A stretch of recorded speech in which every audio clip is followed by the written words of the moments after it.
لیکن یہ کہ اس وقت جو عالم عرب پر صورتحال پیدا ہو گئی اس میں ہمیں کیا کرنا چاہیے، پاکستان کے جو حالات ہیں ان میں کیا مشورے ہیں، اب میں ان چیزوں کے بارے میں آپ سے چند باتیں عرض کروں گا۔ پہلی بات تو یہ ہے کہ مشرق وسطیٰ کے مسئلے میں اس کے پس منظر کو سمجھ لینا چاہیے۔ ہمارے بہت سے احباب جو ہیں وہ فوری طور پر وقتی صورتوں کو، جیسے کہ حالات و واقعات ہوتے ہیں، صرف انہی کے اعتبار سے رائے قائم کرتے ہیں، چیزوں کا پس منظر جو ہے نگاہوں کے سامنے رہنا چاہیے۔ اس صدی کا ایک مختصر سا نقشہ ذہن میں رکھیے، یہ 20ویں صدی کے آغاز کے وقت، جسے ہم پورا کہتے ہیں مڈل ایسٹ، بلکہ صرف مڈل ایسٹ نہیں، پورا شمالی افریقہ سلطنت عثمانیہ کا حصہ تھا، خلافت عثمانیہ، لیبیا، الجزائر، مصر، پورا حجاز، یمن، پورا عراق، شام، اور یہ شام ہی کے حصے ہیں در حقیقت، اردن اور لبنان، یہ سب، یہ شام عرب، عراق عرب، یہ پورا علاقہ خلافت عثمانیہ یہ اس کا حصہ تھا۔ پہلی جنگ عظیم میں انگریزوں نے عربوں کو بغاوت پر آمادہ کیا، غداری پر آمادہ کیا، انہوں نے خلافت عثمانیہ کے خلاف بغاوت کی، بیج بوئے ان کے دلوں کے اندر نفرت کے، ابھارا انہیں، تم ترکوں کے غلام کیوں ہو، تمہیں خود حاکم ہونا چاہیے، تم کھڑے ہو جاؤ، ہم مدد کریں گے، تم بغاوت کرو، تم ان ترکوں کے خلاف ہماری مدد کرو، ہم تمہیں آزاد کر دیں گے، تم اپنے پاؤں پر خود کھڑے ہو جانا۔ یہ بہت ہی ہمارے لیے دردناک المیہ ہے اس پہلی جنگ عظیم کا۔ کرنل لارنس جیسا شخص، برطانوی استعمار، اور اس کے نتیجے میں عربوں نے بغاوت کی۔ اور اس قدر دردناک بات آپ کو بتا رہا ہوں، میں پہلی مرتبہ جب سن 62 میں حج کے لیے گیا مدینہ منورہ میں، ابھی وہ ریل کے انجن کھڑے ہوئے تھے۔ یہ ترکی کے زمانے میں، سلطنت عثمانیہ کے زمانے میں بغداد سے مدینے تک ریلوے لائن تھی۔ یہ پورا ایک عالم سلطنت عثمانیہ، صرف سلطنت نہیں، خلافت عثمانیہ، پوری ٹرینیں جو ہے ترکوں کی اڑائی گئی، ہزاروں ترکوں کو شہید کیا گیا، یہاں تک کہ صحن حرم میں شہید کیے گئے سینکڑوں ترک۔ یہ جرم تھوڑے نہیں ہے، معمولی نہیں۔ آج جس کی سزا مل رہی ہے، معلوم ہونا چاہیے کہ وہ جرائم کون کون سے تھے۔ اب بھی جو لوگ گئے ہیں انہوں نے دیکھا ہوگا، ترکی کا قلعہ موجود ہے اوپر پہاڑی کے اوپر، حرم کا جو سب سے بڑا دروازہ ہے باب ملک عبدالعزیز، اس کے سامنے ایک لائبریری ہوتی تھی، اب تو غالباً وہ بھی گرا دی گئی ہے، اس کے پیچھے پہاڑی پر ترکوں کا قلعہ ہے پرانا، اس پر توپیں موجود تھیں۔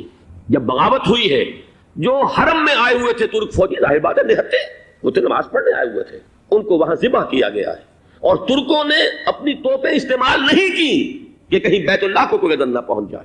بہرحال یہ غداری ہوئی ہے پہلی جنگ عظیم کے دوران، اور نہ صرف ترکوں کے، عربوں نے کی ہے۔ جیسا کہ میں نے کہا تھا، دو ہیں سب سے بڑے مجرم روئے ارضی کے اوپر امت مسلمہ کے طبقات۔ ہمارا پنجابی سپاہی بھی جا کر انگریزوں کی مدد کر کے ایلن بی کو قبضہ جو لے کر دیا بغداد کا، اس میں ہمارے مسلمان پنجابی سپاہی بھی شامل تھے۔ یہ خون چکاں باب ہے ہماری تاریخ کا اس صدی کا۔ لیکن اس کے بعد سلطنت عثمانیہ کے ٹکڑے ہو گئے، چیچڑے ہو گئے۔ ایک انگریز نے لکھا ہے یہ جملہ، زہر میں بجھا ہوا جملہ، کہ تاریخ میں یہ بات ثبت ہو جائے گی کہ ایک انگریز نے اس سلطنت کے ٹکڑے کر دیے کہ جو عمر فاروق نے قائم کی تھی رضی اللہ تعالیٰ عنہ۔ یہ پورا عالم، یہ تمام علاقہ کس نے پتہ کیا تھا؟ یہ بات ہاتھ بدل گئے تھے، پھر ترک آ گئے، خلافت عثمانیوں کے پاس چلی گئی، لیکن یہ سلطنت تو حضرت عمر رضی اللہ تعالیٰ عنہ کے زمانے سے چلی آ رہی تھی۔ اس کو ایک انگریز کرنل نے، اور اس نے بغاوت میں آمادہ کر کے عربوں کو اور ترکوں کے پیٹھ میں چھرا ڈھپوا کر ان کے ذریعے سے اور ٹکڑے کر دیے۔ لیکن جب جنگ ختم ہوئی، اب انہوں نے کہا کہ اب ہمیں آزادی دیجیے، تو اب انہیں معلوم ہوا کہ غداروں کو دنیا میں کیا ملتا ہے، ٹکڑے کر دیے گئے۔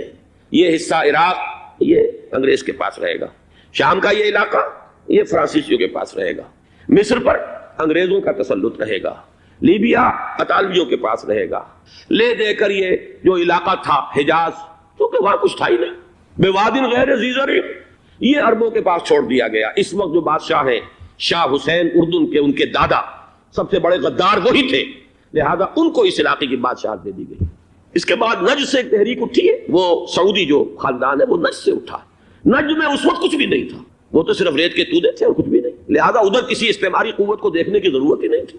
وہ تو بعد میں تیل برآمد ہوا اور اس کی حیثیت ہو گئی، اور یہ امارات کا علاقہ جو ہے اس کی دنیا میں اب گویا کہ یوں سمجھیے کہ جو سب سے زیادہ اہم علاقے ہو سکتے ہیں روئے ارضی کے نقشے پر، ان میں سے ایک وہ ہو گیا۔ لیکن یہ اس وقت کی بات میں کر رہا ہوں، کوئی حیثیت نہیں تھی، لہذا اس کو چھوڑ دیا گیا۔ یہ ہے تاریخی پس منظر، یہ لکیریں جو کھینچی گئی ہیں، یہ ایک ملت اسلامیہ کو جو قومیتوں میں تقسیم کیا گیا، پھر نعرے لگوائے گئے، المصر للمصریین، الشام للشامیین۔ اب شامی ایک علیحدہ قوم ہو چکے ہیں، مصری ایک علیحدہ قوم ہو چکے ہیں، عراقی ایک علیحدہ قوم ہو چکے ہیں۔ یہ ساری تقسیمیں استعمار کی پیدا کرنا ہے، اس کا کوئی تعلق اسلام کے ساتھ نہیں۔ اب ضرورت تو اس بات کی تھی کہ استعمار کے پنجے جب یہاں سے کچھ ہٹے، دوسری جنگ عظیم کے بعد ایک دور آیا، امریکہ ابھرا ہے دنیا کی عالمی سطح پر سیاست میں، اس کے ہاں کچھ آزادی کے تصورات تھے، اس نے بھی سپورٹ کیا۔ برطانیہ کمزور ہو چکا تھا، وہ اتنے بڑے علاقے کو اب ہولڈ نہیں کر سکتا تھا۔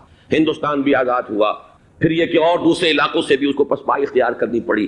استعمار کے پنجے جس طرح بھی ہوئے، ان کے سینوں سے، عربوں کے سینوں سے جو ہے گویا کہ وہ ہٹے، لیکن امریکہ نے ایک اپنی بہت بڑی حکمت عملی جو اختیار کی، عالم عرب کے سینے میں اسرائیل کا خنجر پیوست کر دیا تاکہ یہ کبھی آزاد نہ ہو جائیں، ہمارے انگوٹھے تلے رہے، ہماری پالیسی گورن کرے۔ یہ استعمار کا دوسری جنگ عظیم کے بعد جہاں برطانوی استعمار، فرانسیسی استعمار رفتہ رفتہ یہ ہٹنے شروع ہوئے، صدر ناصر نے انگریزوں کو اٹھا کر پھینکا میڈیٹرینین میں اور دوسرے جگہوں سے، الجزائر نے آزادی حاصل کی فرانس سے، اطالویوں سے جو ہے لیبیا والوں نے آزادی حاصل کی، یہ ہو گیا، لیکن ایک خنجر پیوست کر دیا گیا اسرائیل کا سینہ عرب۔ اس صورتحال میں ظاہر بات ہے کہ ایک تو بڑی آئیڈیل پوزیشن تھی کہ پورا عالم اسلام متحد ہو، لیکن وہ تو بہت دور کا خواب معلوم ہوتا ہے۔ علامہ اقبال سے بڑا کوئی نقیب نہیں ہے ملت اسلامی کی وحدت کا، ایک ہو مسلم حرم کی پاسبانی کے لیے نیل کے ساحل سے لے کر تا بخاک کاشغر، لیکن انہیں بھی اپنے لیکچرز میں کہنا پڑا کہ اس وقت جو صورتحال ہے پورے عالم اسلام کی ایک وحدت بن جانا تو تقریباً ناممکن نظر آ رہا ہے۔ اگر کسی طرح ایک common wealth of Muslim nations وجود میں آ جائے تو بھی بڑی کامیابی ہوگی، لیکن اس سے بھی پہلے یہ تو زیادہ آسان تھا کہ عالم عرب ایک وحدت کی شکل اختیار کر لے۔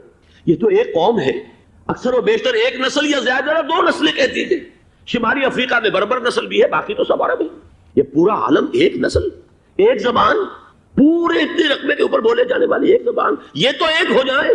افسوس یہ ہے کہ اس کا ایک ہو جانا، ایک شخصیت ابھری تھی جو مذہبی مزاج کی شخصیت تھی، جو دینی مزاج کی حامل شخصیت تھی، اگر اس کی قیادت میں عالم عرب متحد ہو جاتا تو واقعتاً ایک بہت بڑا جو ہے مرحلہ وہ طے ہو جاتا پوری عالمی ملت اسلامیہ کی ایک وحدت اختیار کرنے کا۔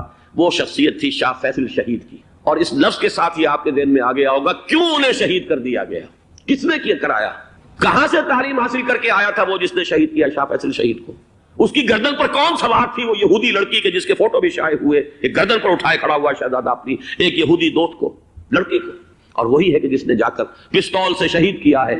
جہاں میں اچھی طرح جان لیجئے، جیسے بارہا میں نے عرض کیا ہے کہ حضرت عمر کو شہید کرنے والا کہنے کو ابو لولو فیروز تھا، لیکن اس کے پیچھے پورا ایرانی نسل پرستی کا جو پورا پس منظر ہے، اسے تو ہر شخص جس کی ذرا بھی نگاہ جو ہے جو صرف منظر کو نہ دیکھ رہی ہو، پس منظر کو بھی دیکھنے والی ہو، وہ تو جان لے گی کہ ابو لولو فیروز ایک فرد کا نام نہیں تھا، وہ ایران کا انتقام تھا عالم عرب سے۔ بالکل اسی طریقے سے یہ امریکی استعمار کا ہتھ کنڈا تھا، اسے محسوس ہوا۔ شاہ فیصل مذہبی مزاج کا شخص، یہ ابھر رہا ہے، اور یہ شاہ فیصل کی حکمت عملی کا ذرا آپ اندازہ کیجئے۔ لاہور میں سمٹ کانفرنس ہوئی، اس میں وہ آئے، سب سے ٹاورنگ پرسنالٹی پورے اس وقت عالم اسلام کے اندر شاہ فیصل کی تھی، اور وہ گویا کہ ایک بہت ہی جس کو کہا جائے کہ ایک بہت ایلڈرلی، ایک بزرگانہ ایک شخصیت جو ہے، اور انہوں نے اپنے دولت کے دروازے، عرب میں وہ مشہور تھے کہ نہایت خسیس اور بخیل انسان ہے، اس لیے کہ وہاں وہ خرچ کرتے تھے حساب کتاب کے ساتھ، لیکن ان کے خزانے کھلے ہوئے تھے عالم اسلام کے لیے، ادھر بھی مدد ہے، ادھر بھی مدد ہے، ادھر بھی کام ہو رہا ہے، ادھر بھی کام ہو رہا ہے۔ پھر انہوں نے تیل کا ہتھیار استعمال کر کے ایک دفعہ امریکہ کو دن میں تارے دکھا دیے تھے، لہذا ان کا ہٹایا جانا سین سے یہ امریکی استعمار کے لیے لازم تھا۔ اب لے دے کر رہ گئے کون؟ سیکولر مزاج کے لوگ۔ پہلی اٹیمپٹ جمال عبد الناصر نے کی، ناکام ہو گیا۔ قذافی صاحب نے کوشش کی کہ وہ ان کی جانشینی حاصل کر لے، ناکام ہو گیا۔ اب ایک تیسری شخصیت صدام حسین کی، ملحد ہے، اسلام سے کوئی سروکار نہیں، باس کا فلسفہ، سیکولرزم پلس عرب نیشنلزم، یہ اصول ہے، لیکن یہ ہے کہ یہ شخصیت ابو بکر ایسی آئی ہے کہ اس سے اس وقت یہ جان لیجئے، میں امریکہ میں بھی عربوں سے مل کر آیا ہوں، سعودی عرب میں بھی اب میں وہ دیکھ آیا ہوں، نوجوان نسل جو ہے عربوں کی، پورا جو دوسرے عرب ممالک ہیں جہاں پر کہ مذہب کا اتنا چرچا ہی نہیں ہے، پورا فلسطینی عرب، جارڈن کے عرب، شامی عرب عوام، وہ سب کے سب صدام کے پیچھے ہیں، اس لیے کہ انہیں نظر آ رہا ہے کہ ایک شخص پھر ایسا پیدا ہو کر سامنے آ گیا ہے جو شاید عالم عرب کو پھر یونائٹ کر دے، اور یہ ہے اصل وہ شے کہ جو امریکہ کے لیے کسی صورت میں قابل قبول نہیں۔ دولت کے یہ ذخائر، خلیج کی یہ دولت، سیال سونا اور اس کے ذخیرے، اور یہ کسی طریقے سے یہ امریکہ کے زیر اثر نہ رہے، یہ ہے وہ شے جو اسے برداشت نہیں ہے۔ وہ کوئی عربوں کی محبت میں نہیں آیا 2.5 لاکھ فوج لے کر، وہ کوئی شاہی عرب جو خاندان ہے سعودی، اس سے اس کی کوئی دلچسپی نہیں ہے، کوئی پتہ نہیں کہ وہ خود ان کو ہٹا دے اور وہاں پر کوئی جمہوری ڈھانچہ جو ہے وہاں پہ کھڑا کروا دے خود امریکہ۔ اس لیے کہ سعودی عرب میں دیکھ آیا ہوں حالات اگرچہ ظاہر بات ہے کہ زیادہ گہرائی میں تو وہاں جانے کا موقع ہی نہیں ہوتا، بہت ہی مستبد حکومت ہے، لیکن صاف نظر آ رہا ہے کہ اس وقت دونوں طبقے نوجوانوں کے جو ہے وہ شاہی خاندان کے شدید خلاف ہو چکے ہیں۔ جو وہاں پر جدید مثقف طبقہ ہے، جدید تعلیم یافتہ، جو باہر پڑھ کر آیا ہے امریکہ میں اور کہیں اور وہ کثیر تعداد میں، اب وہ صاف سوال کر رہے ہیں کہ یہ بلینز اور بلینز آف ڈالرز کے جو ہمارا خرچہ آتا تھا، ہمارے ہتھیاروں کے آرڈر جاتے تھے، وہ کہاں گئے؟ کل 65,000 فوج، اور عرب کے پاس، سعودی عرب کے پاس اتنے ٹینک بھی نہیں ہے جتنے کہ یمن جیسے غریب ملک کے پاس ہے، تو ہمارا روپیہ یہ گیا کہاں؟ یہ ایک سوال ہے جو ہر شخص کے ذہن کے سامنے ہے۔ اب ہمیں اپنے معاملات کو خود سنبھالنا ہوگا۔ اسی طریقے سے جو مذہبی طبقہ ہے، اور وہاں ہے بڑی تعداد میں مذہبی طبقہ نوجوان جن میں بڑا جذبہ ہے، اور ان کا وہ جوش جہاد انہیں جہاد افغانستان تک لے کر آیا ہے۔ سینکڑوں عرب نوجوان یہاں جو ہے شہید ہوئے، اپنے ملک میں تو انہیں بولنے کی بھی کوئی امکان نہیں ہے، لیکن یہاں وہ جذبہ جو اندر اندر پروان چڑھ رہا ہے، وہ جذبہ انہیں لایا ہے اور افغانستان کی سنگلاخ وادیوں کے اندر انہوں نے جام شہادت نوش کیا ہے۔ وہ طبقہ بھی شدید مخالف ہو چکا ہے کہ انہوں نے امریکیوں کو بلا کر، ان میں یہودی بھی ہیں، عیسائی تو ہے ہی ہے، یہودی ہیں، یہودی عورتیں ہیں، جو کچھ اب وہاں بے حیائی اور بے پردگی کے مناظر نظر آ رہے ہیں۔ یہ سرزمین عرب، میں نے امریکہ میں تقریر سنی ہے اسنا کے جو فائنل ان کا ایک سیشن تھا، اسلامک سوسائٹی نارتھ امریکہ، جس میں میں مدعو کیا گیا تھا، اور اسی لیے میں نے یہ سفر کیا تھا۔ ایک نوجوان نے جو تقریر وہاں پر کی ہے، واقعہ یہ ہے کہ میں حیران رہ گیا اس کی جرأت کا۔ اس نے کہا کہ حضور نے فرمایا تھا کہ جزیرہ نما عرب میں 2 دین جمع نہیں ہو سکتے، اور آج شاہی خاندان کی صرف اپنی حکومت کو بچانے کے لیے امریکیوں کو اتنی بڑی تعداد میں بلا لیا گیا ہے، جن میں موبائل چرچ بھی ہیں، موبائل سینیگوگز ہیں، یہودی مرد اور عورتیں جو ہے دندناتے پھر رہے ہیں آج عرب کی سرزمین پر۔ لہذا جو مذہبی طبقہ ہے وہ اس پر شدید رد عمل جو ہے اس کے اندر پایا جاتا ہے۔ یہ حالات ہیں جو میں آپ کے سامنے چاہتا تھا کہ رکھ دوں۔ یہ وہ شامت اعمال ہے۔ ایک طرف یہ کہ وہ شخصیت جو ہے صدام حسین کی، وہ کوئی پسندیدہ شخصیت نہیں، لیکن یہ کہ اس شخصیت کو تقویت دینے والے بھی تو یہی لوگ تھے۔ انہیں خطرہ تھا ایران کے انقلاب سے کہ کہیں اسی قسم کا کوئی انقلاب ہمارے ہاں نہ آ جائے، لہذا انقلاب نے ایران کو ایکسپورٹ نہ ہونے دے، اس لیے انہوں نے اسی صدام حسین کو بلینز اور بلینز آف ڈالرز کی مدد دی۔ آج وہی ہے، عربی کی تو ایک کہاوت بھی ہے، سم من کلبک یا کو، اپنے کتے کو کھلا پلا کے موٹا کرو، کسی روز تمہیں کو کاٹے گا۔ آج وہ تو انہیں کاٹ رہا، لیکن یہ کہ اس کا جو علاج تجویز ہوا ہے وہ انتہائی خوفناک ہے۔ 2.5 لاکھ امریکی وہ استعمار کے پنجے جو بمشکل عالم عرب کے سینے سے جو گڑے ہوئے تھے اس استعمار نے، مشکل ہٹے تھے کہ ایک دم اب وہاں پر خبریں آ رہی ہیں، فرانسیسی بھی آ رہے ہیں، برطانوی بھی آ رہے ہیں، کہاں کہاں سے فوجیں آ رہی ہیں، اور وہاں پر 2.5 لاکھ تو صرف امریکن آرمی کا، اس میں تقریباً 1.5 لاکھ تو پہنچ چکی، اور جو بھی ہوگا وہاں پر جیسا کہ میں نے عرض کیا ہے اس قدر خوفناک سین ہے۔ میں نے بہت سے حضرات واقف ہوں گے، کئی مرتبہ میں نے حوالہ دیا ہے مولانا سید حامد میاں رحمہ اللہ کا، انہوں نے ایک دفعہ مجھے بتایا تھا کہ احادیث میں جو قرب قیامت کے حالات و واقعات کی پیشن گوئیاں ہیں، ان میں یہ ہے کہ وہ جو آخری جنگ ہونی ہے جو کہ دجال کے خلاف ہوگی مسلمانوں کی، اور جس میں کہ حضرت مسیح علیہ السلام کا نزول ہوگا، جس کے سلسلے میں اس سے پہلے ایک جنگ ہوگی بہت خوفناک، بہت خوفناک۔ اور عجیب الفاظ ان کے یہ تھے کہ اس میں ایک طرف مسلمان اور عیسائی اور یہودی تینوں ہوں گے۔ یہ بات سمجھ میں نہیں آتی تھی کہ مسلمان اور یہودی ایک جگہ کیسے جمع ہو سکتے ہیں۔ آج وہ نقشہ نظر آ گیا، آج اسرائیل، امریکہ، سعودی عرب اب یہ ایک ہے، بلکہ چلتے آئیے مصر، اسرائیل، سعودی عرب اور جو بھی ان کے حواری ہیں وہ سب ایک صف میں کھڑے، اور ان کے اوپر سیادت کس کی ہے؟ امریکہ کی۔ وہ نقشہ آ گیا ہے۔ اور اس جنگ کے سلسلے میں مولانا حامد میاں رحمہ اللہ نے مجھے بتایا تھا کہ حدیث میں الفاظ آئے ہیں، اتنے لوگ ہلاک ہوں گے، اتنے لوگ ہلاک ہوں گے، اتنے لوگ ہلاک ہوں گے کہ ایک پرندہ سینکڑوں میل تک اڑتا ہوا چلا جائے گا اور اسے سوائے لاشوں کے اور کچھ نظر نہیں ہے۔ یہ نقشہ خاکم بدہن تلا ہوا ہے، کھڑا ہوا ہے۔ جو بھی ہوگا کیمیاوی جنگ، کیمیاوی وارفیئر، کیمیکل وارفیئر، اور پھر ایٹمک وارفیئر، جس کی کھلی دھمکیاں دی جا چکی۔ کبھی کوریا کے بارے میں اندیشہ تھا کہ یہ درندے خدا کی دھرتی کو، کوریا کی غریب بستی کو ناگاساکی بنا کے چھوڑیں گے، ہیروشیما بنا کے چھوڑیں گے۔ آج وہ صورتحال جو ہے عالم عرب پر، heart of the Arab land, اس پر یہ صورتحال بالکل تلی کھڑی ہے۔ اس میں ہمیں کیا کرنا چاہیے؟ میں نے یہ چاہا کہ پورا پس منظر آپ کے سامنے ہو، صرف وقتی سا کوئی ایک نعرہ، وقتی سی کوئی ایک خبر، اس کے حوالے سے ایک جذبات کا معاملہ، پورا ایک پس منظر سامنے رکھیے۔ اب وہ آپ کو شاید میری باتیں جو ہے وہ سمجھ میں آ جائیں۔ نمبر 1، ہمیں کسی صورت اس جنگ میں امریکہ کے گھڑے کی مچھلی نہیں بننا چاہیے۔ امریکہ اسلام کے تحفظ کے لیے نہیں آیا، امریکہ حرمین کی حفاظت کے لیے نہیں آیا، امریکہ اپنے مفادات، عالمی مفادات کے تحفظ کے لیے آیا، اور زیادہ سے زیادہ آپ کہہ سکتے ہیں کہ وہ سعودی شاہی خاندان کی حفاظت کے لیے آیا. اور بڑا عمدہ مضمون چھپا تھا پچھلے، بلکہ ابھی تک تو وہ تازہ ہی ہے جب تک نیا نہیں آتا، ندا میں، جس کا عنوان تھا اربوں کا چھڑا اور اربوں کا گدا. سارے پیسے بھی انہیں سے لے رہے ہیں. $12 بلین کا ایک چیک لے کر گیا جیمز بیکر. اندازہ تو کیجیے دنیا کہاں سے کہاں پہنچ گئی. میں حیرت ہوں کہ دنیا کیا سے کیا ہو جائے گی. 2 ماہ قبل اس کا تصور نہیں ہو سکتا تھا. اتنی بڑی قوت امریکہ کی، تباہ کن قوت، اور جمع ہو جائے گی عرب کے اندر. لیکن یہ کہ وہ کاسٹ بھی اربوں ہی کی ہوگی، انہی کا چھڑا انہی کا گلا. ہمیں کرنا یہ چاہیے اللہ تعالی ہماری حکومت کو، ہمارے سیاستدانوں کو، ہمارے ذمہ دار لوگوں کو ہدایت دے. وہ امریکہ کے گھڑے کی مچھلی نہ بنے. اس کے تحفظ کے لیے یا شاہی خاندان کی حفاظت کے لیے بہت کچھ انہوں نے عیش کر لیے، کافی عیش کر لیے. باقی یہ کہ اب جو کچھ ہونا ہے وہ ہونا ہے. حرمین شریفین کو تو خود عرب کے لوگ کہتے ہیں کہ کوئی خطرہ نہیں ہے. سارا جھگڑا تو وہ تیل کی دولت کا ہے. وہ تیل کی دولت جو ہے وہ شمال مشرقی کونے کے اندر ہے. بلکہ یہ کہ جو رد عمل پیدا ہوا عالم اسلام میں اور سعودی عرب میں، خود اس کے مذہبی نوجوانوں میں امریکی فوجوں کی آمد کے خلاف اس کا جواب دیا گیا رابطہ عالم اسلامی کی طرف سے کہ یہ جو بھی جنگ کا محاذ ہے، جو فوجیں ہیں، یہ حرمین سے تو 1500 کلومیٹر دور ہے. تو حرمین کو تو کوئی خطرہ نہیں ہے. خطرہ ہے امریکہ کے عالمی مفادات کو.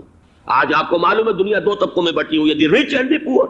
یہ جو اقوام ہیں، جو 6-7 قومیں شمار ہوتی ہیں دنیا کی دولت مند قومیں، ان کے لیے خطرہ ہے کہ یہ اگر ہم ان کا جو سب سے بڑا ذریعہ ہے اس کا صنعت کا، یہ تیل، اگر اس کو کچھ ہو گیا تو ان کی سب کی اکانومی جو ہے وہ ایک دم دھڑام سے زمین پر آ جائے گی. وہ بھی برابر ہو کر رہ جائیں گے دنیا کے دوسرے ملکوں کے. یہ اس کی حفاظت کے لیے آئے. ہمارے نوجوان کو آج میں سوچتا ہوں کاش کہ ہمیں معلوم ہو، ہمیں وہ تاریخ دہرانی نہیں چاہیے کہ ہم نے پہلی جنگ عظیم میں انگریزوں کے استعمار کے پنجے گڑوانے کے لیے اپنی جانیں دیں. پنجاب کا نوجوان، پنجاب کا مسلمان سپاہی بھی جا کر ایل این بی کو قبضہ دلوانے کے اندر اور بغداد پر قبضہ کرانے میں اس کے تعاون کیا، اس کی مدد کی. کیا آج بھی وہی تاریخ اپنے آپ کو دہرائے گی؟ آج ہمارا فوجی جائے گا وہاں پر امریکہ کے تحفظ کے لیے، اس کے مفادات کے تحفظ کے لیے. پہلی بات یہ کہ یہ ہرگز نہیں ہونا چاہیے. ہونا کیا چاہیے؟ پہلی کوشش یہ ہو کہ یہ بین الاسلامی معاملہ بنے، مسلمان امت آئے، امریکی فوجیں جائیں، فرانسیسی جائیں، برطانوی جائیں. ہاں اس صورت میں کہتا ہوں پاکستان کا ایک ایک بچہ وہاں جائے اور اپنی جان قربان کرے، اس لیے کہ یہ قرآن کا حکم ہے. وَإِن طَائِفَتَانِ مِنَ الْمُؤْمِنِينَ اقْتَتَلُوا فَأَصْلِحُوا بَيْنَهُمَا فَإِن بَغَتْ إِحْدَاهُمَا عَلَى الْأُخْرَى فَقَاتِلُوا الَّتِي تَبْغِي حَتَّى تَفِيءَ إِلَى أَمْرِ اللَّهِ فَإِن فَاءَتْ فَأَصْلِحُوا بَيْنَهُمَا بِالْعَدْلِ وَأَقْسِطُوا إِنَّ اللَّهَ يُحِبُّ الْمُقْسِطِينَ. امت مسلمہ کو حکم دیا گیا ہے اگر مسلمانوں کے 2 گروہ لڑ پڑے تو تم صلح کراؤ، اور اگر ایک فریق زیادتی پر تلا رہے، اڑا رہے، تو اب سب مل کر اس سے جنگ کرو یہاں تک کہ اسے اللہ کے حکم کے آگے جھکا دو. پھر اگر وہ اللہ کا حکم مان لے، صلح پر آ جائے، تو پھر عدل و قسط کے ساتھ ان کے درمیان صلح کرا دو. یہ ہمیں حکم ہے، مسلمانوں کو حکم ہے. لیکن یہ کہ یہ امریکی آ رہے ہیں اور امریکی استعمار اور امریکی مفادات، اور اس کے لیے جو ہے پاکستان کا مسلمان سپاہی بھی جائے، میرے نزدیک کی کسی صورت میں صحیح نہیں. مطالبہ بھی ہو رہا ہے. آج ہی غالباً ایک انٹرویو آیا ہے شاہ حسین کے بھائی جو ہیں حسن بن طلال، انہوں نے بھی یہی کہا ہے کہ اس کو مسلمانوں کو آپس میں اس معاملے کو طے کرنا چاہیے، اس قضیے کو. امریکی فوجوں کو یہاں سے فوراً واپس جانا چاہیے. اور یہی بات میں یقیناً تائید کروں گا، تحسین کروں گا. یہی موقف ایران کا ہے. ایران عراق کے خلاف جو یو این او کے سینکشنز ہیں، کہتا ہے ہم اس کی پابندی کریں گے، لیکن امریکہ کو یہاں سے نکلنا چاہیے. یہ مسلمانوں کا اپنا معاملہ ہے، وہ آپس میں طے کریں. پاکستان کو بھی یہی موقف اختیار کرنا چاہیے پوری قوت کے ساتھ. اس میں کوئی بھی اگر کمزوری ہو رہی ہے تو در حقیقت یہ گویا کہ ہم امریکی استعمار کے ہاتھ میں اس کا اعلی کار بن کر، کھلونا بن کر استعمال ہو رہے ہیں، جو کہ ہمیں کسی صورت میں نہیں کرنا چاہیے. اگر یہ بھی ناکافی ہو تو دوسرا ایک اور مسئلے کا حل موجود ہے اس سے براڈر سطح پر، کہ غیر جانبدار ممالک اگر کوئی ہے ان کو بھی اس قضیے کے اندر شامل کیا جائے. ایک تحریک تھی کسی زمانے میں، کافی بڑی تھی، لیکن یہ کہ وہ بھی اگر اس کے اندر شامل ہو جائیں. لیکن امریکہ، رشیا، یہ تو ظاہر بات ہے سپر پاورز ہیں، ان کے مفادات ہیں، عالمی اور گلوبل مفادات ہیں. لہذا اول تو یہ ہونا چاہیے کہ بین الاسلامی معاملہ بنا کر، اس صورت میں جیسا کہ میں نے عرض کیا ہماری پوری فوج بھی جائے اللہ پر توکل کر کے. پاکستان کا محافظ اللہ ہوگا. اگر اللہ کے ایک حکم کے اوپر عمل کرتے ہوئے مسلمان یہاں سے جائیں اور جا کر وہاں پر جو ہے اپنی جانیں دینے کو تیار ہو جائیں. لیکن اگر یہ اس میں بھی کافی نہ ہو تو جو بھی غیر جانبدار ممالک ہیں ان کو بھی اس معاملے کے اندر شریک کیا جا سکتا ہے. بدرجۂ آخر اگر پاکستانی فوج جائے وہ صرف حرمین شریفین کے گرد و نواح میں ان کو ڈپلوائے کیا جانا چاہیے. اگر خدا نہ خواستہ وہاں پر کوئی آنچ آنے کی شکل پیدا ہو جائے تو اس کی، اے ارض پاک تیری حرمت پہ کٹ مرے ہم، اس کے لیے مسلمانوں کو تیار رہنا چاہیے. اس لیے کہ بہرحال جہاں تک ارض پاک کی حرمت کا تعلق ہے وہ ہمارے ایمان کا جز ہے. باقی برطانوی مفادات، امریکی مفادات، صنعتی ممالک کے مفادات، یا کسی شاہی خاندان کے مفادات. یہ شاہی خاندان یہ تو گرتی ہوئی دیواریں ہیں، جانا ہے آج نہیں تو کل. لیکن یہ کہ اصل معاملہ ہے امت کا، اصل معاملہ ہے امت مسلمہ کا، اصل معاملہ ہے حرمین شریفین کا. لہذا ان دونوں چیزوں کو لازماً گڑبڑ نہ کریں. آپ حضرات کے علم میں ہے کہ اس سے پہلے ایران کی طرف سے بار بار مطالبہ ہوا کہ حرمین کو بین الاسلامی کنٹرول میں دے دیا جائے اور سعودی عرب کا اس کے اوپر سے جو انتظامی عمل دخل ختم کر دیا جائے. میں نے کبھی تائید نہیں کی، اس لیے نہیں کی کہ میرا مشاہدہ ہے، میں گیا ہوں بارہا، سعودی عرب کی حکومت نے چاہے خود بھی بڑے بڑے محل بنائے ہیں لیکن حرمین کی خدمت کے اندر بھی کوئی کمی نہیں کی. اس پر انہوں نے اربوں ڈالر اس پر بھی خرچ کیا ہے. اس کے اوپر انہوں نے اس حج کے انتظامات پر پوری حکومت جو ہے وہ اپنے آپ کو لگائے رکھتی ہے. لہذا اس اعتبار سے کوئی کمی کی بات نہیں وہاں پر آئی کہ جس کے لیے ضرورت ہو کہ ان کا عمل دخل وہاں سے ختم کیا جائے. لیکن یہ صورتحال اب جو پیدا ہو گئی ہے یہ بالکل مختلف ہے، اسے اس کے کانٹیکسٹ کے اندر دیکھا جانا چاہیے اور اسی کے حوالے سے میں نے چند رائے آپ کے سامنے رکھی. اب آئیے پاکستان کی طرف جو ہمارا اصل مسئلہ ہے، اس کے تو ہم سب سے بڑے ذمہ دار ہیں. اس کی بھلائی ہے تو، برائی ہے تو، اس میں خیر آتا ہے تو وہ بھی ہماری کوشش اس کے لیے ضروری ہے، اور کوئی شر پیدا ہوتا ہے تو اس کی ذمہ داری بھی ہم پر آئے گی. اس کے ضمن میں چند باتیں عرض کر رہا ہوں. شدید ترین خطرہ ہے جیسا کہ میں عرض کر چکا ہوں کہ بھارت حملہ کرے گا. مجھے تو تقریباً یہ رائٹنگ آن دی وال کے مانند ایک فیصلہ نظر آ رہا ہے، بلکہ آج میں کسی سے کہہ رہا تھا کہ اگر اب نہیں تو پھر کبھی بھارت حملہ نہیں کر سکتا. اس کے لیے سچویشن بالکل رائٹ. 2 مرتبہ ایکسرسائز کر چکا ہے وہ خاص ٹارگٹ بنا کر حیدرآباد کو، اور اس کے پیش نظر ہے سندھ میں جو بھی خلفشار ہے اسے اس کے علم میں ہے، جو بھی تصادم ہے. اب بھی اگرچہ اس وقت کی جو ہماری اندرونی سیاست ہے یہ اس کا کرشمہ سامنے آیا ہے کہ جی ایم سید صاحب کو ایگزونریٹ کیا جا رہا ہے، ان کو محب وطن کا خطاب دوبارہ دیا جا رہا ہے. وہ شخص جس نے اسلام کے خلاف انتہائی زہریلی باتیں کی ہیں، وہ شخص جس کی کتاب اب پاکستان ٹوٹ جانا چاہیے، وہ لاکھوں کی تعداد میں ہندوستان سے چھپ کر آئی ہے، یہاں تقسیم ہوئی ہے، آج اسے سند دی جا رہی ہے. یہ ہے ہماری اندرونی سیاست کے کرشمے. میں اس پر تفصیل سے نہیں جانا چاہتا، لیکن اس شخص کی دیکھیے وہ جو علامہ اقبال کا شعر ہے کہ بت کرے میں برہمن کی پختہ زناری بھی دیکھ، دیکھ کعبے میں شکست رشتہ تسبیح شیخ، اور بت قدے میں برہمن کی پختہ زناری بھی دیکھ. کہ نظر یہ آ رہا ہے کہ اس نے رہا ہوتے پہلا بیان یہ دیا ہے کہ ہماری پہلی ترجیح یہ ہے کہ پاکستان ٹوٹ جائے اور ہندوستان کے ساتھ ہم ایک انڈیپینڈنٹ اسٹیٹ کی حیثیت سے کنفیڈریشن قائم کریں. سندھو دیش confederation with India independent of Pakistan. پھر دوسری ترجیح بھی ہے، تیسری آخری ترجیح یہ ہے کہ پاکستان کو 5 ریاستوں میں تقسیم کر دیا جائے اور ایک لوز کانفیڈریشن ہو، بس اس کے سوا کچھ نہیں. 5ویں بھی وہ اردو والوں کے لیے نہیں، مہاجرین کے لیے نہیں، ان کے لیے تو ان کے پاس کچھ نہیں ہے. 5ویں بھی پنجاب میں سے کاٹ کر سرائیکی صوبہ بنایا جائے، اور سندھ میں تو بہرحال اردو بولنے والوں کو سندھی بن کر رہنا ہوگا. یہ اس شخص کا رہائی کے بعد بھی بیان ہے جسے آپ سند دے رہے ہیں کہ وہ محب وطن ہے، اور وہ غدار نہیں ہے، وہ پاکستان کا مخالف نہیں ہے. بہرحال یہ حالات جو ہے انتہائی خوفناک ہیں ہمارے. آج کشمیر میں جو صورتحال ہے ہندوستان کے لیے انتہائی تشویشناک ہے. جو بدنامی اس کو مل سکتی تھی مل چکی ہے. اور یہ آپ نے دیکھ لیا وہ امریکہ بہادر جو 1.5-2 لاکھ آدمی لے کر پہنچ گیا سعودی عرب میں، اس نے انگلی تک نہیں اٹھائی ہے کہ کشمیر میں بھارت کیا کر رہا ہے. یہ ہے ان کی ڈبل سٹینڈرڈز، یہ ہے ان کی بے ایمانیاں کہ بھارت جو کچھ کر رہا ہے وہاں. آج اگر ظلم ہو رہا ہے کویت میں عراقیوں کے ذریعے، پورے ورلڈ ٹیلی ویژن پر، CNN پر، فلاں پر، اور اخبارات میں، آج بھی ایک لمبا مضمون میں نے اخبار میں پڑھا ہے. لیکن یہ ہے کہ کشمیر میں کیا ہو رہا ہے کہیں تذکرہ نہیں ہو رہا. یہ ہے دنیا کے اندر دیانت اور امانت اور شرافت کا حال، اور بین الاقوامی سیاست جو ہے اس کے ڈبل سٹینڈرڈز. لہذا جو بدنامی بھارت کو آ سکتی تھی وہ آ چکی ہے. ہندوستان سے ایک نوجوان مسلمان صحافی دہلی سے آئے تھے، نئی دنیا ایک پرچہ نکلتا ہے اس کے طرف سے، وہ دورہ کر کے گئے ہیں، مجھ سے بھی لاہور میں ملے تھے، تقریباً 1-1.5 مہینہ ہوا. ان کے الفاظ سن کر میں کانپ گیا تھا. انہوں نے کہا تھا کہ بھارت کی حکومت اس کے اوپر تلی ہوئی ہے کہ چاہے ایک اور آخری کشمیری کو بھی ہلاک کرنا پڑے، وہ کشمیر کے اندر کبھی بھی کوئی معاملہ جو ہے کشمیر کی آزادی یا کشمیر کو پاکستان کے لیے جانے کے لیے تیار نہیں ہے. کیا بگڑے گا اس کا؟ آپ سمجھیے کہ اگر 80-90 کروڑ قوم کی ایک قوم ہے، 1 کروڑ آدمی ختم کر دے، ان کا دل تو جو ہے اس پہ دکھے گا نہیں. حال ہمارا یہ ہے کہ ہم تو کوئی چیلنج بھی نہیں کر سکے. ہم تو اپنی صفائی دیتے رہے کہ نہیں ہمارا کوئی ہاتھ نہیں ہے، ہم نے کچھ نہیں کیا ہے، ہمارا کوئی اس کے اندر عمل دخل نہیں ہے. بس یہی ہماری ڈپلومیسی کا شاہکار رہا ہے. یہ حال ہے پاکستان کا. لہذا بھارت کا وہ معاملہ جو ہے، میں نے جیسا کہ آپ کے سامنے مختلف فیکٹرز گنوا دیے تھے، اندرونی اس کی سیاست، اندرونی خلفشاں، وہ تو اب آ کر رہے گا.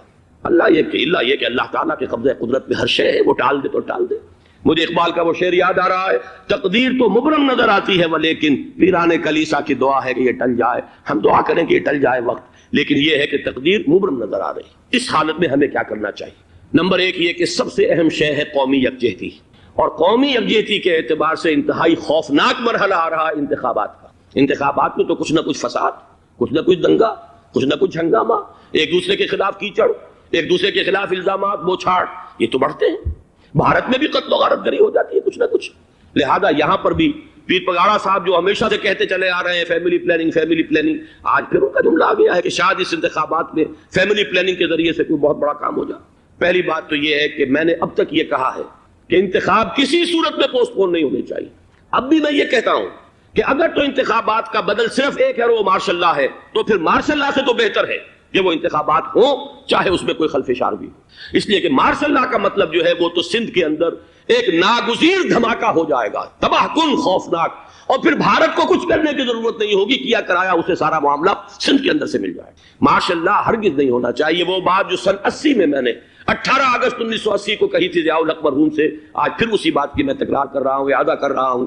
ماشاء اللہ پاکستان کے لیے سوسائڈل ہے، لیکن ایک آلٹرنیٹ سامنے آیا ہے۔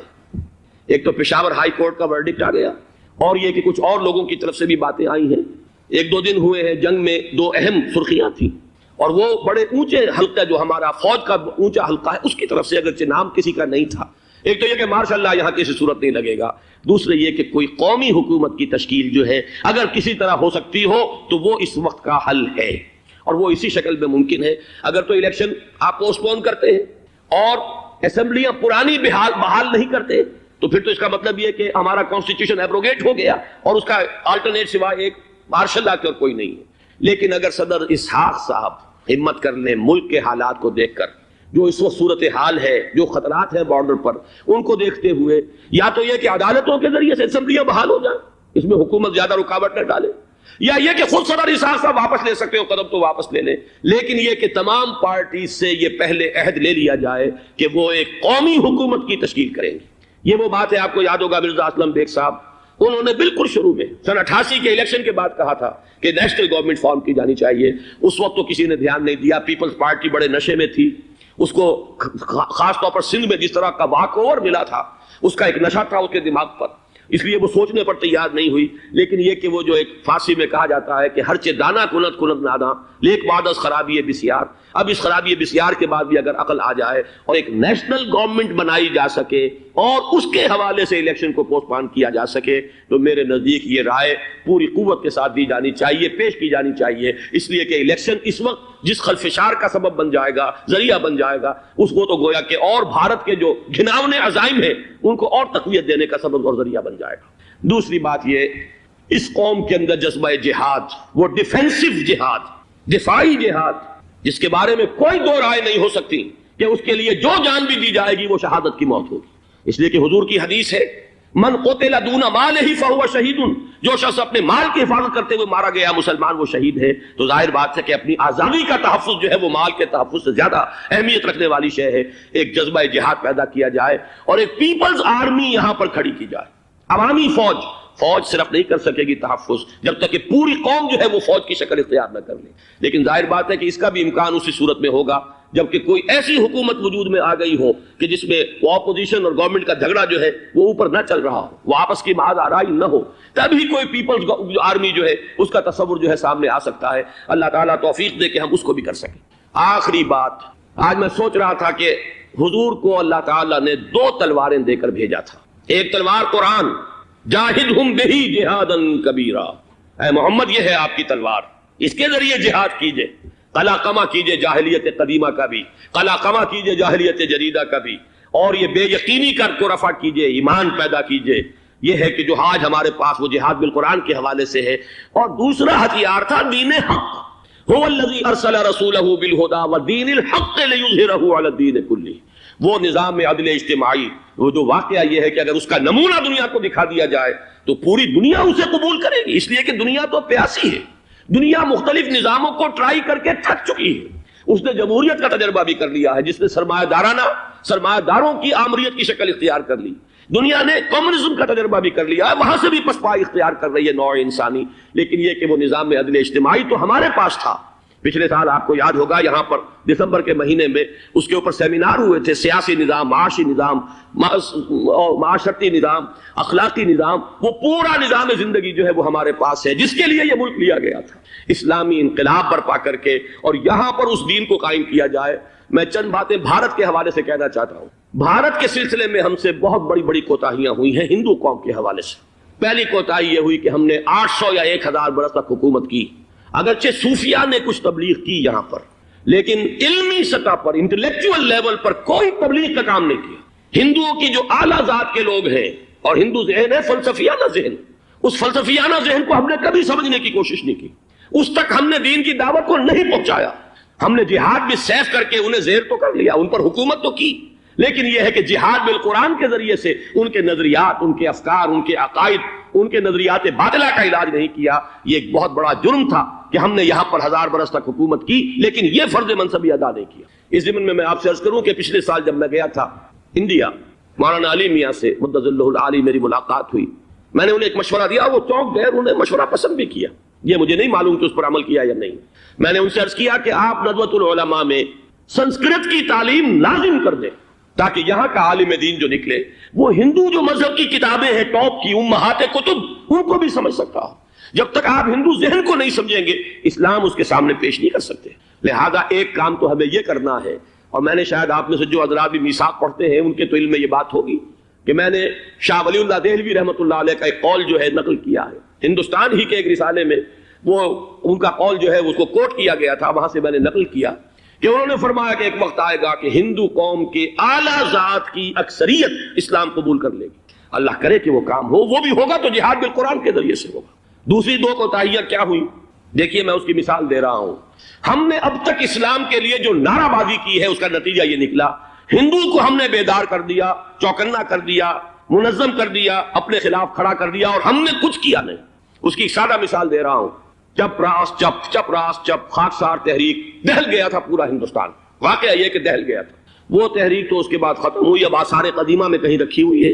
لیکن ہندو نے اس وقت سے RSS شروع کی، ہندو کو جگہ دیا. RSS جوابی تحریک تھی خاکسار تحریک کے مقابلے میں، اور وہ 60 برس ہو گئے مسلسل کام کر رہے ہیں. وہ تحریک موجود ہے اور اب وہ بہت بڑی فارمیڈیبل فورس بن چکی ہے ہندوستان کے اندر. اسی طرح دوسری بات عرض کر رہا ہوں، ہمارے ہاں اسلام کا نعرہ، اسلامی نظام، اسلامائزیشن، حکومت، قانون، یہ پہلے تو لگا کرتا تھا اپوزیشن کے پلیٹ فارم سے. 11 برس جو تھے ہمارے مرحوم ضیاء الحق صاحب کے، وہ ایوان حکومت سے یہ نعرہ لگا. نتیجہ یہ نکلا ہندوستان میں رام راشٹر کی تحریک کھڑی ہو گئی جوابی رد عمل کے طور پر. ہم نے تو کچھ کیا بھی نہیں، سوائے کچھ کاسمیٹک تبدیلیاں، کچھ اوپر کی تبدیلیاں، کچھ رنگ و روغن، کچھ عید میلاد النبی زیادہ شوق سے اور زیادہ شان سے بنانی شروع کر دی، کچھ اور ہم نے اس طرح کے جو ہے وہ تقریبات کا آغاز کر لیا. باقی وہ اسلام کا نظام، وہ نظام تو ہم نے قائم نہیں کیا. میں نے جو حضرات واقف ہیں مجھ سے، انہیں یاد ہوگا یہ کہ میں سن 80 میں پہلی مرتبہ بھارت گیا تھا پاکستان بننے کے بعد. سن 47 نومبر میں نے کراس کیا تھا from east Punjab to west Punjab. Pakistan آیا خون اور خاک آگ کے دریا عبور کر کے. 33 برس کے بعد میں گیا تھا واپس ہندوستان پہلی مرتبہ سن 80 میں. واپس آ کے جو میں نے تقریر کی تھی اس کی چند چیزیں یاد ہوں گی بہت سے حضرات کو. میں نے کہا تھا میں نے 2 چیزیں بڑی اچھی دیکھی ہندوستان میں، جس سے ہندوستان میں مسلمانوں اور اسلام کے مستقبل کے بارے میں جو بہت زیادہ اندیشے اور خطرے تھے وہ دور ہو گئے. ایک یہ کہ ہندوستان میں بھی کوئی ایک نیشنلزم پیدا نہیں ہو سکا، بلکہ ریجنلزم ہے، علاقائیت ہے، لوگوں کے ذہن کے اندر علاقائیت ہے. اگر ایک مرکزی نیشنلزم پیدا ہو جائے تو بھارت بہت بڑی طاقت بن جائے گا، پورے علاقے کے لیے بہت بڑا خطرہ بن جائے گا. دوسری بات میں نے یہ عرض کی تھی کہ اللہ کا شکر ہے کہ ہندو مذہب کا کوئی ریوائول وہاں نہیں ہوا. بائی اینڈ لارج انڈین ہندو جو ہے وہ سیکولر ذہن کا ہے، مذہب کا احیاء وہاں نہیں ہوا. یہ سن 19 کی بات میں کہہ رہا ہوں، اس لیے کہ مذہب کا اگر احیاء وہاں ہو جائے تو مسلمان کے لیے بڑے خطرے کی بات ہو جائے. لیکن آج میں آپ سے عرض کر رہا ہوں 1990 میں 10 برس کے بعد یہ جو 11 برس تک ہمارے ہاں اسلام کی رٹ لگی ہے، نتیجتاً اب وہاں ملیٹنٹ ہندو ریوائولزم ایک بہت بڑی قوت بن کر آ چکا ہے. ہم نے کچھ کیا بھی نہیں، نعرے لگائے. اور وہاں بی جے پی اب اگلے الیکشن کے اندر وہ یقین رکھتی ہے کہ اس کی حکومت ہوگی. اس وقت بھی بی پی سنگھ کی حکومت جو ہے اسی کے بل پر کھڑی ہے. میری ملاقات ریاض میں ایک ہوئی ہے مراد آباد کے نوجوان سے، اور گفتگو کے آخر میں وہ رو پڑا کہ ہم ہندوستانی مسلمان کیا کریں، ہم تو ایک ایسی صورتحال سے دوچار ہو گئے ہیں کہ کوئی صورت ہمیں نظر نہیں آ رہی بچاؤ کی. 30 اکتوبر کی ڈیٹ دی ہوئی ہے وی ایچ پی نے، وشوا ہندو پریشد جو ہے وی ایچ پی، اس کے دے رکھی ہے کہ ہم نے ہر صورت کچھ بھی ہو جائے. اور ایسے ایسے طریقے ان کے ہیں. وہ پہلے اینٹیں انہوں نے روانہ کرنی شروع کی تھی، اس کے بعد اب یہ ہے کہ ایک ایک گاؤں سے ایک ایک آدمی آئے گا، 30 لاکھ گاؤں سے ایک ایک آدمی چل کر آئے گا. اور وہ جب پہنچیں گے تو کوئی ان کے اوپر چونکہ ایک ایک آدمی چل کر آ رہا ہوگا، کوئی دفعہ 144 حکومت کی نہیں لگ سکے گی، اور ہم جب اتنے لوگ جمع ہو جائیں گے لا محالہ ہم نے وہ مندر جو ہے تعمیر کرنا ہے اور وہ مسجد گرا دینی ہے۔ اور ادھر مسلمان جو ہے آخری طور پر طے کیے ہوئے ہیں کہ چاہے ہم سب کٹ مریں لیکن ہم یہ مسجد گرنے نہیں دیں گے۔ خدا نہ خواستہ یہ صورتحال اگر بالفعل ہو جاتی کنفنٹریشن، اس وقت تو پھر بھی جو حکومت یو پی کی ہے وہ کچھ نہ کچھ مسلمانوں کا ساتھ دے رہی ہے، لیکن یہ کہ بے بس ہوتے کوئی دیر نہیں لگے گی۔ اگر لاکھوں لوگ جمع ہو جائیں اس شہر کے اندر، ایودھیا کے اندر، تو ظاہر بات ہے ہر حکومت گھٹنے ٹیکنے پر مجبور ہو جاتی ہے۔ 50,000 اہل تشیع نے ضیاء الحق صاحب کے گھٹنے ٹکوا دیے تھے، ناک رگڑوا دی تھی، اور وہ جو آرڈیننس تھا زکوٰۃ آرڈیننس اس میں ترمیم کروا دی تھی۔ کیا ہوگا؟ نہایت خوفناک صورتحال ہے۔ لیکن اگر ہم یہاں اسلام صرف نام نہ ہو عملاً قائم کر کے دکھا دیں، مجھے یقین ہے کہ خود ہندو اسے قبول کرے گا۔ یہ تو نعمت ہے، یہ راحت ہے، یہ نظام عدل ہے، یہ تو بہترین حل ہے ہمارے تمام مسائل کا۔ لیکن یہ کہ اگر ہم نے وہ کام نہ کیا، وہ اسلامی انقلاب کی طرف پیش قدمی نہ کی، وہ جاہدہم بہ جہادا کبیرہ کے ذریعے سے ایمان، اور ایمان کے ساتھ اس کا لازمی نتیجہ وہ ایک جد و جہد، انقلابی جد و جہد، اور اس کے نتیجے میں پاکستان میں اسلامی انقلاب لا کر اسلام کے نظام عدل اجتماعی کو قائم کرنا، یہ ہے دوسرا کرنے کا اصل کام، اور یہ ہے در حقیقت کہ جو ہمارے تمام مسائل کا حل ہے۔